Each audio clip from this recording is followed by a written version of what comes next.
আসসালামু আলাইকুম। হ্যাঁ গাইজ, আজকে কথা বলবো OnePlus Nord 4 নিয়ে।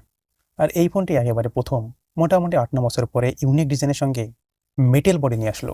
Back side and frame metal থাকছে, and ওপরের দিকে সামান্য পরিমাণে গ্লাস রয়েছে। তাছাড়াও এই ফোনটি 30,000 টাকায় লঞ্চ করেছে, অ্যান্ড ছাড় দিয়ে যদি 28,000-এ হয় তাহলে এটা একটি পারফেক্ট ফোন হতে পারে। সো চলুন বিস্তারিত ভিডিওতে থাকতে চলেছে। হ্যাঁ, শুরু করার আগে অবশ্যই ভিডিওটিতে একটি লাইক করে দিবেন, অ্যান্ড চ্যানেলে নতুন হলে সাবস্ক্রাইব করে রাখবেন।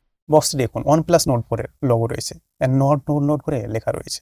বক্সের লিডটি ওপেন করলে প্রথমে একটি ছোট্ট বক্স রয়েছে, যেখানে রয়েছে silicon cover, documentation and SIM ejector tool, and next content ফোনই থাকছে, অ্যান্ড এই type to C type cable, and 100 ওয়াটের এই টাইপ কেবলের সঙ্গে চার্জার থাকছে।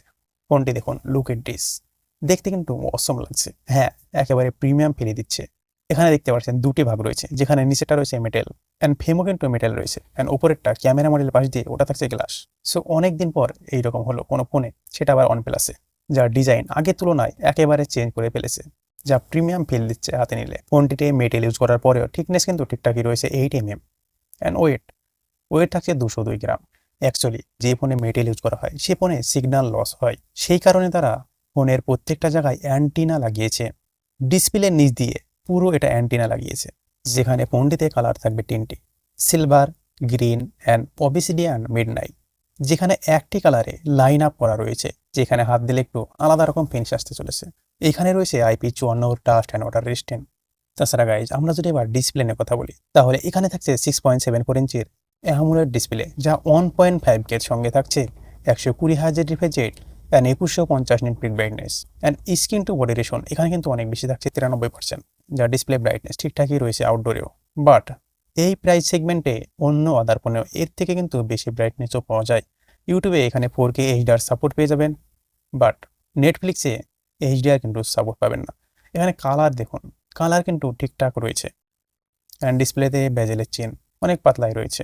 নিচে রয়েছে স্পিকার, সি টাইপ পোর্ট, সিম এজেক্টর, রাইট সাইডে রয়েছে volume up down button and power button. টপে রয়েছে স্পিকার, মাইক্রোফোন, আয়ার ব্লাস্টার যেহেতু আসে, সেই কারণে কিন্তু আপনি যে কোনো কাজ রিমোটের কাজ করতে পারবেন। আর একটি বিষয়, এখানে কিন্তু অ্যালার্টস লাইটারও রয়েছে। গাইজ, এখানে সফটওয়্যার রয়েছে অক্সিজেন ওয়েস 14.1 রয়েছে, যা 4 বছরের জন্য সফটওয়্যার আপডেট অ্যান্ড 6 বছরের জন্য সিকিউরিটি আপডেট দিয়েছে, যা সাধারণত OnePlus 12 এই ফ্ল্যাগশিপ ফোনগুলোতে এইরকমভাবে সিকিউরিটি আপডেট দেয়। সো এবার তারা মিড বাজেটেও এইরকম সিকিউরিটি আপডেট দিয়েছে।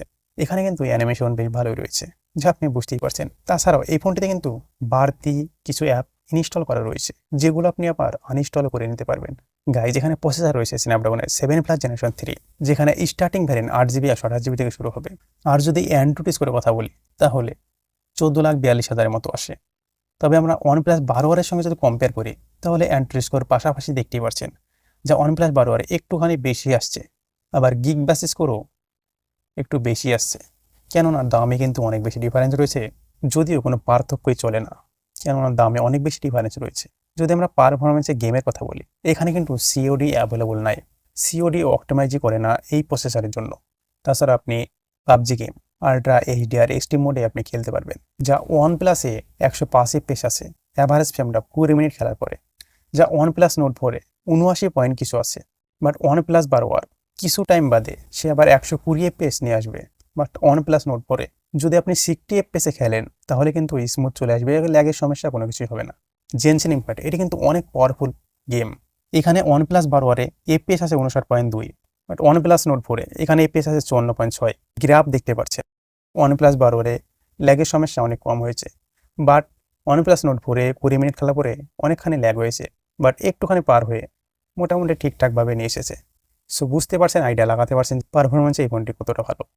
এই প্রাইজে পারফরমেন্স বেস্ট বললে চলে। যদি আমরা ক্যামেরা কথা বলি, তাহলে ব্যাক সাইডে রয়েছে 50 মেগাপিক্সেল প্লাস 8 মেগাপিক্সেল, যা কিছু ক্যামেরা স্যাম্পল আপনি দেখতে পাচ্ছেন, যা ঠিকঠাকই কলার মেনশন করেছে। তবে কিছু কিছু জায়গায় শার্পনেস মনে হচ্ছে একটু বেশি রয়েছে, বাট পোর্টের মধ্যে তুললে সেটা কিন্তু আবার চলেও যায়। এখানে ডিটেলসও ঠিকঠাকই রয়েছে, এজ ডিটেকশন প্রায় ঠিকই রয়েছে। সো নাইট মোডে দেখুন, নাইট মোডে কিন্তু ঠিকঠাক রয়েছে, বাট কিছু কিছু ক্ষেত্রে একটু নয়েজ কিন্তু দেখা যাচ্ছে। বাট OnePlus 12 এর সঙ্গে কম্পেয়ার করলে দেখুন কি হয়। দেখুন আপনার কোন ফটোটি ভালো লাগছে, OnePlus 12 না OnePlus Nord 4। তবে লো লাইট কন্ডিশনে কিন্তু OnePlus Nord 4 বাজিমাত করছে। এখানে ভিডিওতে OnePlus Nord 4 কিন্তু আরও বেশি ভালো রেজাল্ট করছে, যা কলার আপনি দেখতে পাচ্ছেন। কম দামে এটি কিন্তু একটি বেস্ট ফোন হতে পারে। ফ্রন্টে রয়েছে 16 মেগাপিক্সেল, যা মোটামুটি ঠিকঠাক রয়েছে। সো গাইজ, আশা করছি আপনাদের এই ফোনটি অনেক ভালো লেগেছে। তাই অবশ্যই ভিডিওটিতে একটি লাইক করে চ্যানেলটিকে সাবস্ক্রাইব করে পাশে থাকবেন। ভালো থাকবেন, সুস্থ থাকবেন, দোয়া রইল। আল্লাহ হাফেজ।